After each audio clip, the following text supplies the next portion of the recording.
Welcome to Bite at a Time Books, where we read you your favorite classics one bite at a time. My name is Bree Carlile, and I love to read, and wanted to share my passion with listeners like you. Be sure to follow the show on your favorite podcast platforms so you get all the new episodes. Or you can follow the show on YouTube, where we have playlists for all the stories. You can find us on all the social medias at Bite at a Time Books, or on our website, biteatatimebooks.com, where you can also sign up for our newsletter for more information on what we're reading and what's coming next for the podcasts. We're part of the Bite at a Time Books Productions Network. If you'd also like to hear what inspired your favorite classic author to write their novels, and what was going on in the world at the time, check out the Bite at a Time Books Behind the Story podcast, Tuesdays, wherever you listen to podcasts. Today we'll be continuing The Return of Sherlock Holmes by Arthur Conan Doyle. The Adventure of the Empty House. Bite 3.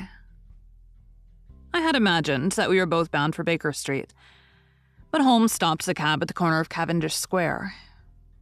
I observed that as he stepped out, he gave a most searching glance to right and left, and at every subsequent street corner he took the utmost pains to assure that he was not followed. Our route was certainly a singular one. Holmes's knowledge of the byways of London was extraordinary, and on this occasion he passed rapidly and with an assured step through a network of mews and stables, the very existence of which I had never known. We emerged at last into a small road, lined with old, gloomy houses, which led us into Manchester Street, and so to Blandford Street. Here he turned swiftly down a narrow passage, passed through a wooden gate into a deserted yard, and then opened with a key the back door of a house. We entered together, and he closed it behind us. The place was pitch dark, but it was evident to me that it was an empty house. Our feet creaked and crackled over the bare planking, and my outstretched hand touched a wall from which the paper was hanging in ribbons. Holmes's cold, thin fingers closed round my wrist, and led me forward down a long hall, until I dimly saw the murky fanlight over the door. Here Holmes turned suddenly to the right, and we found ourselves in a large, square, empty room, heavily shadowed in the corners, but faintly lit in the center from the lights of the street beyond. There was no lamp near, and the window was thick with dust, so that we could only just discern each other's figures within. My companion put his hand upon my shoulder, and his lips close to my ear. "Do you know where we are?" he whispered. "Surely that is Baker Street," I answered, staring through the dim window. "Exactly. We are in Camden House, which stands opposite to our own old quarters." "But why are we here?" "Because it commands so excellent a view of that picturesque pile. Might I trouble you, my dear Watson, to draw a little nearer to the window? Take every precaution not to show yourself, and then to look up at our old rooms, the starting point of so many of your little fairy tales. We will see if my 3 years of absence have entirely taken away my power to surprise you." I crept forward and looked across the familiar window. As my eyes fell upon it, I gave a gasp and a cry of amazement. The blind was down, and a strong light was burning in the room. The shadow of a man who was seated in a chair within was thrown in hard black outline upon the luminous screen of the window. There was no mistaking the poise of the head, the squareness of the shoulders, the sharpness of the features. The face was turned half round, and the effect was that of one of those black silhouettes which our grandparents loved to frame. It was a perfect reproduction of Holmes. So amazed was I that I threw out my hand to make sure that the man himself was standing beside me. He was quivering with silent laughter. "Well," said he. "Good heavens," I cried. "It is marvelous. I trust that age doth not wither nor custom stale my infinite variety," said he. And I recognized in his voice the joy and pride which the artist takes in his own creation. "It really is rather like me, is it not? I should be prepared to swear that it was you. The credit of the execution is due to Monsieur Oscar Menier of Grenoble, who spent some days in doing the molding. It is a bust in wax. The rest I arranged myself during my visit to Baker Street this afternoon." "But why?" "Because, my dear Watson, I had the strongest possible reason for wishing certain people to think that I was there when I was really elsewhere. And you thought the rooms were watched? I knew that they were watched. By whom? By my old enemies, Watson. By the charming society whose leader lies in the Rheinbach Fall. You must remember that they knew, and only they knew, that I was still alive. Sooner or later, they believed that I should come back to my rooms. They watched them continuously, and this morning they saw me arrive. How do you know? Because I recognized their sentinel when I glanced out of my window. He is a harmless enough fellow, Parker by name, a groter by trade, and a remarkable performer upon the Jew's harp. I cared nothing for him, but I cared a great deal for the much more formidable person who is behind him, the bosom friend of Moriarty, the man who dropped the rocks over the cliff, the most cunning and dangerous criminal in London. That is the man who's after me tonight, Watson, and that is the man who is quite unaware that we are after him. My friend's plans were gradually revealing themselves. From this convenient retreat, the watchers are being watched, and the trackers tracked.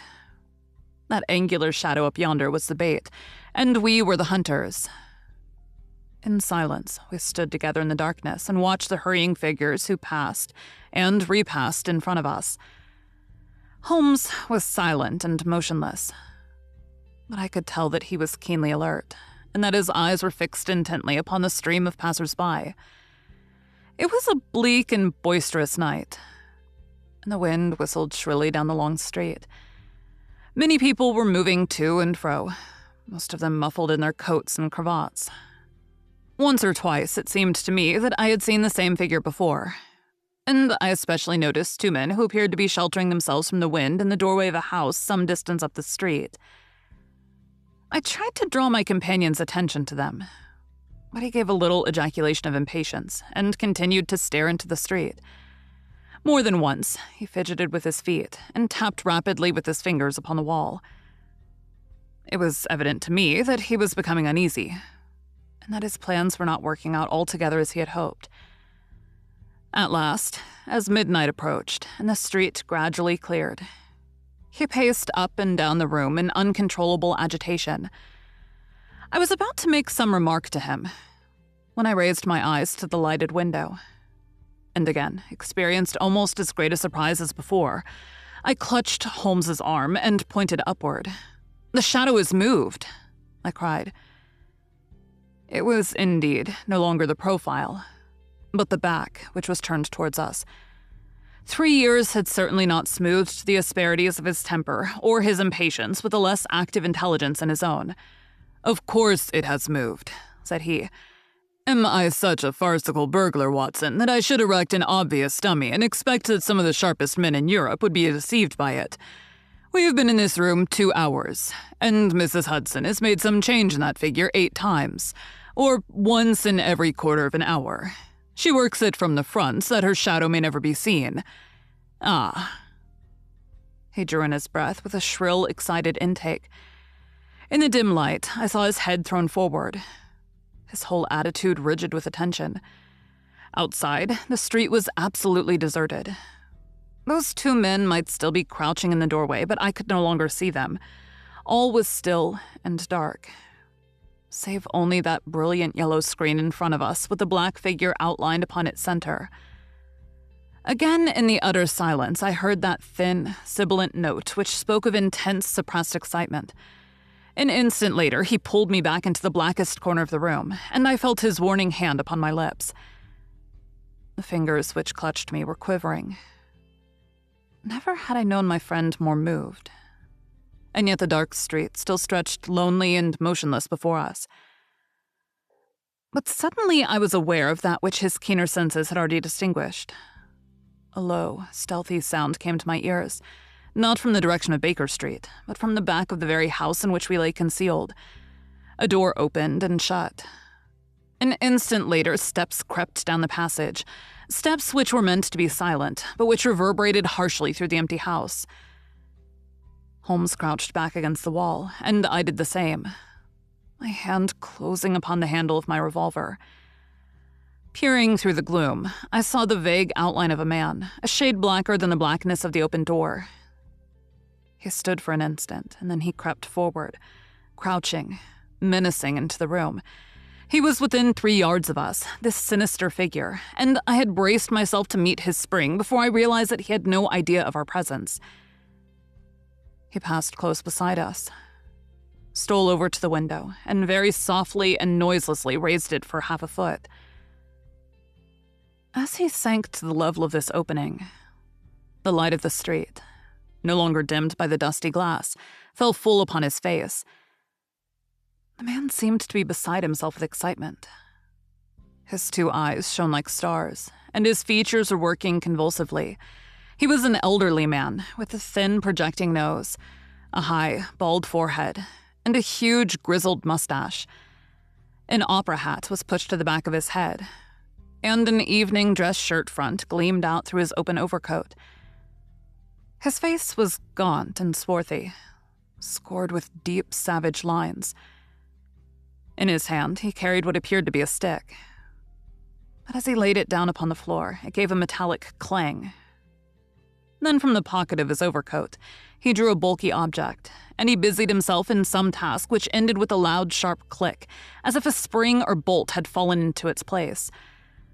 Still kneeling upon the floor, he bent forward and threw all his weight and strength upon some lever, with the result that there came a long, whirling, grinding noise, ending once more in a powerful click. He straightened himself then, and I saw that what he held in his hand was a sort of gun, with a curiously misshapen butt. He opened it at the breech, put something in, and snapped the breech lock. Then, crouching down, he rested the end of the barrel upon the ledge of the open window, and I saw his long mustache droop over the stock, and his eye gleam as it peered along the sights. I heard a little sigh of satisfaction as he cuddled the butt into his shoulder and saw that amazing target, the black man on the yellow ground, standing clear at the end of his foresight. For an instant, he was rigid and motionless. Then his finger tightened on the trigger. There was a strange, loud whiz and a long, silvery tinkle of broken glass. At that instant, Holmes sprang like a tiger onto the marksman's back and hurled him flat upon his face. He was up again in a moment, and with convulsive strength, he seized Holmes by the throat, but I struck him on the head with the butt of my revolver, and he dropped again upon the floor. I fell upon him, and as I held him, my comrade blew a shrill call upon a whistle. There was the clatter of running feet upon the pavement, and 2 policemen in uniform, with 1 plainclothes detective, rushed through the front entrance and into the room. Thank you for joining Bite at a Time Books today, while we read a bite of one of your favorite classics. Again, my name is Bree Carlile, and I hope you join us tomorrow for the next bite of The Return of Sherlock Holmes. If you enjoyed our show, be sure to follow us so you get all the new episodes. We would also love for you to drop us a rating on your favorite podcast platform. You can catch us on all the social medias at Bite at a Time Books, or check out our website, biteatatimebooks.com, where you can sign up for our newsletter. Our show is part of the Bite at a Time Books Productions Network. If you would also like to hear about the authors who write the books we read on the show, check out the Bite at a Time Books Behind the Story podcast, wherever you listen to podcasts, or on biteatatimebooksbehindthestory.com.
time.